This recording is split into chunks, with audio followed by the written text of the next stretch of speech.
Lesson 3. Abiotic components of an ecosystem. Certain aspects of physical environment determine the distribution of plants and animals on land. Three of these are climate, soil, surface relief or topography,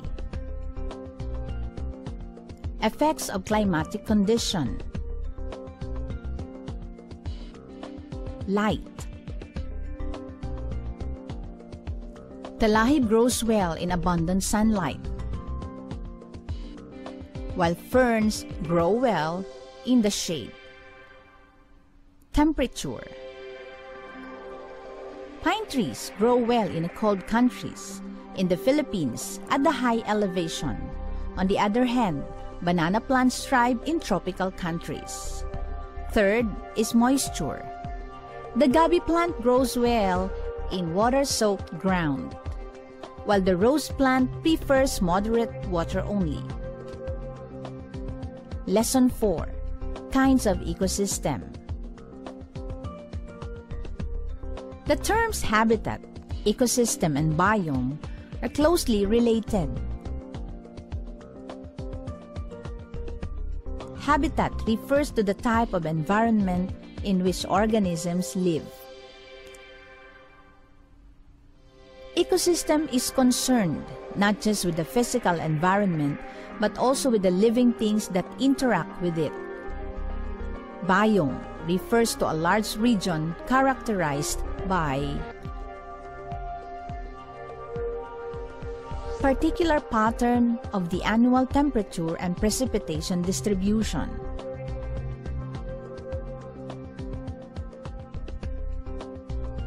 A predominant vegetation type. In describing a biome, the focus is on its plant life, animal life, and climate of the region. Examples are forest, grassland, and desert biome. The factor that distinguishes biomes is the climate of the region, particularly temperature and rainfall.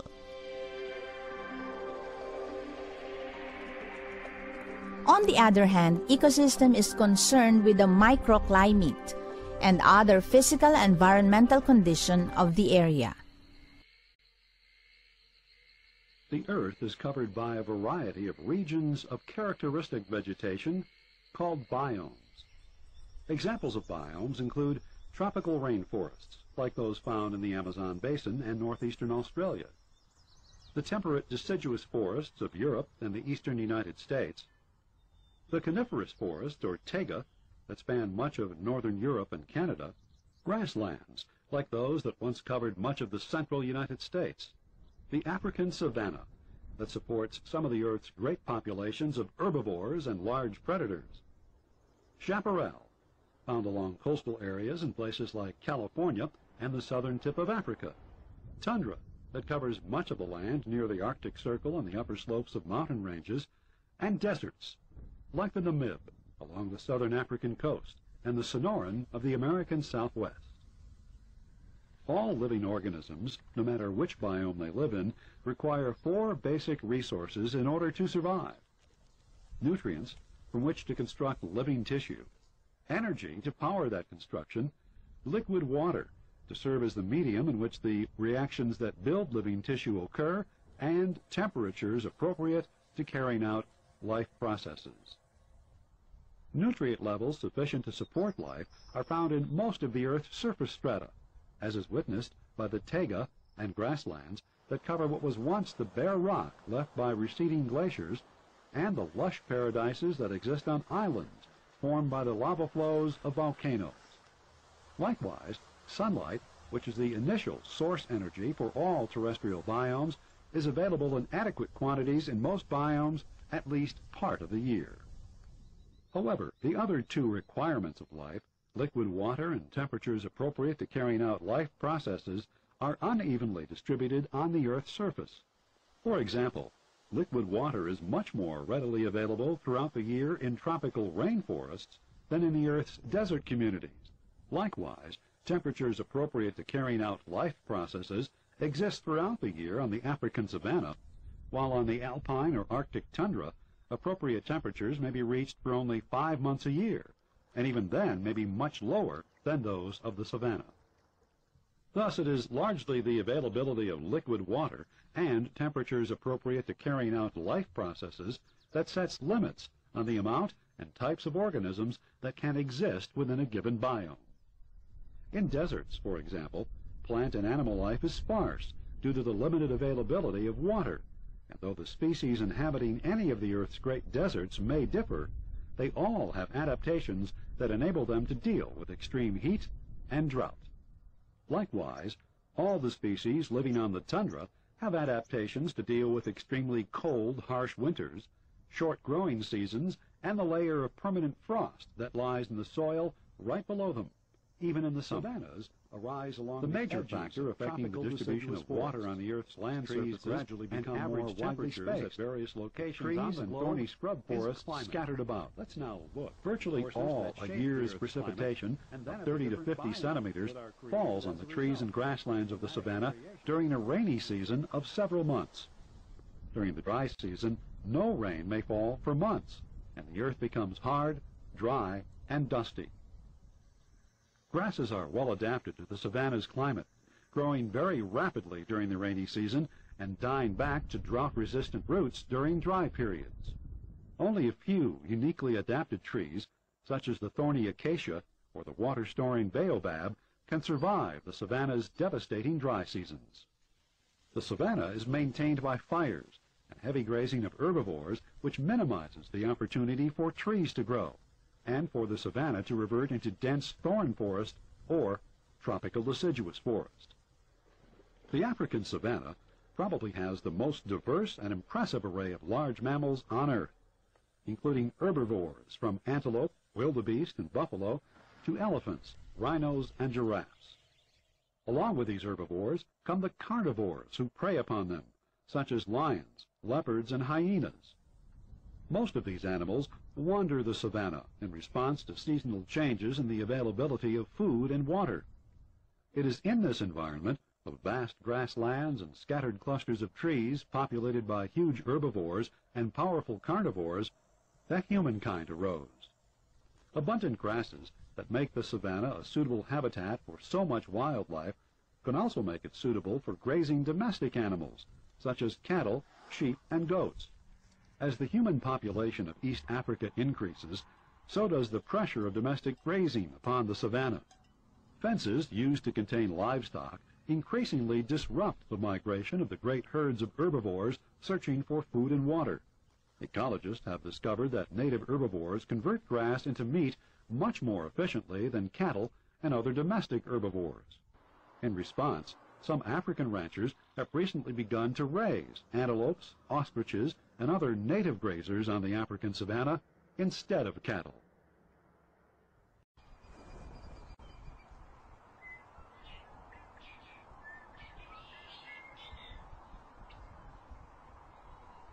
Ecologically, wetlands are among the richest of biomes.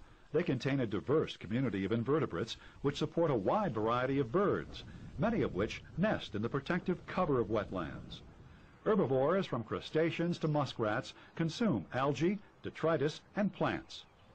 In addition to the rich diversity of wildlife that is supported by wetlands, the ecological and economic value of wetlands is much larger than their geographic extent implies. They provide water storage basins that reduce the intensity of flooding, and they improve water quality by filtering pollutants. In the past, humans have often regarded wetlands as wastelands, sources of mosquitoes, flies, and bad odors, and destroyed many wetlands, mostly to provide land for agriculture and development. Recently, both government and private organizations are attempting to protect remaining wetlands through acquisition, economic incentives, and regulation.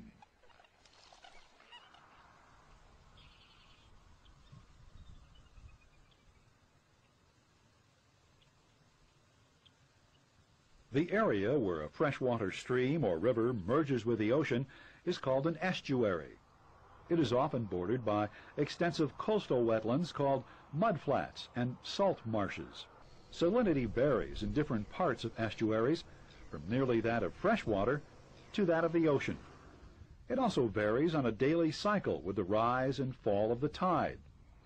Nutrients carried by the river enrich estuarine waters, making estuaries one of the most biologically productive environments on Earth. Salt marsh grasses, algae, and phytoplankton are the major producers in estuaries. This environment also supports a variety of worms, oysters, crabs, and many of the fish species that humans consume. Many marine invertebrates and fishes use estuaries as a breeding ground or migrate through them to freshwater habitats upstream. Estuaries are also crucial feeding areas for many semi-aquatic vertebrates, particularly waterfowl. Although estuaries support a wide variety of extremely valuable commercial species, areas around estuaries are also prime locations for commercial and residential development. In addition, estuaries are unfortunately at the receiving end of pollutants dumped upstream. Very little undisturbed estuary habitat remains, and a large percentage has been totally eliminated by landfills and development, such as 3Com Park in San Francisco.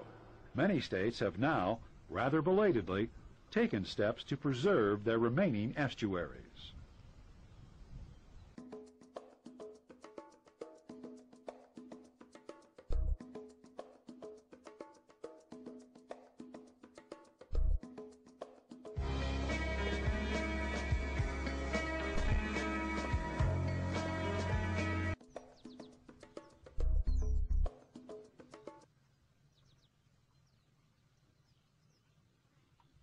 All organisms living in an ecosystem, such as the African savanna, require energy and nutrients in order to carry out essential life activities, such as growth, respiration, and reproduction.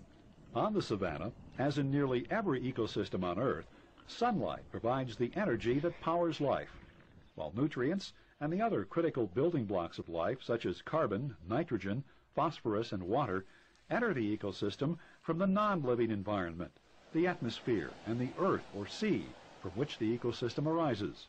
Solar energy continuously bombards the Earth day after day, year after year, providing an essentially limitless source of energy for the Earth's ecosystems. That energy flows through ecosystems, starting with the plants that convert the light energy to chemical energy via photosynthesis. Energy captured by plants is then transferred to the herbivores that graze on the plants. From there, part of the energy is transferred to predators as they eat the herbivores. Scavengers also obtain part of the energy that flooded into the ecosystem as sunlight as they pick at the remains left by predators. Finally, decomposers, breaking down what's left to the molecular level, obtain the last remaining bits of energy from what started as beams of light. It is fortunate for life on Earth that the flow of energy from the sun is essentially limitless, because as energy flows from plant to decomposer, each organism along the way releases part of the energy they capture as heat to the atmosphere, energy that is forever lost for biological purposes within the ecosystem. Thus, for the flow of energy and for the flow of life itself to continue in an ecosystem, an outside source must constantly be injecting it with new energy. Unlike solar energy, the nutrients essential to life are limited. The Earth only has so much carbon or phosphorus or nitrogen available for living organisms. For example, each year, photosynthesis in plants and other organisms captures approximately 1/7 of the carbon available in the atmosphere. If biological processes, such as cellular respiration, didn't return most of this captured carbon back to the atmosphere, life as we know it on Earth would rapidly end, as there would be no carbon in the atmosphere for plants or other photosynthetic organisms to carry out life processes, such as capturing the energy in sunlight. So in order for life on Earth to continue, nutrients must be constantly recycled by the Earth's ecosystems. Thus, energy flows through ecosystems while nutrients cycle through them. The processes by which energy flows through and nutrients are cycled within an ecosystem play a major role in shaping the complex interactions that occur between populations within the Earth's great living communities. Let's now take a look at how the energy and nutrients crucial to life travel through ecosystems and the interactions their travels generate.